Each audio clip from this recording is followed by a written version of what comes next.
नाज़रीन, drama serial जांसार की next episode में आप देखेंगे कि इधर दुआ अपनी बाजी खेल चुकी है और सरफराज से कहेगी कि अगली बार हम जब मिलेंगे तो तुम्हें बहुत ज़्यादा खुशी होगी। सरफराज कहेगा मुझे भी तुम्हारे साथ दूसरी मुलाकात का बहुत इंतज़ार रहेगा।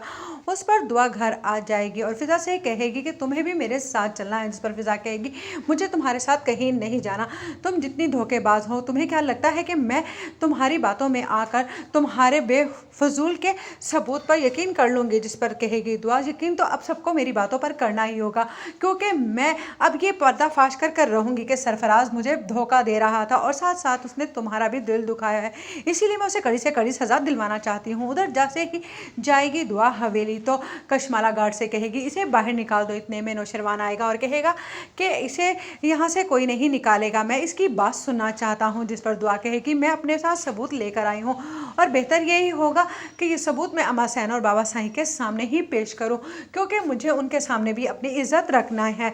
इतने में अम्मा सैन वहां आ जाएंगी और कहेंगी लड़की तुम्हें समझाया तो था कि तुम यहाँ पर ना आया करो, तुम्हारी वजह से मेरा बेटा नौशेरवान बहुत ज़्यादा परेशान हो जाता है। जिस पर दुआ कहेगी अम्मा सैन ये बात आप कह रही हैं जिन्होंने मुझसे कहा था कि तुम्हारी वजह से ही नौशेरवान के चेहरे पर मुझे खुशी नज़र आती है।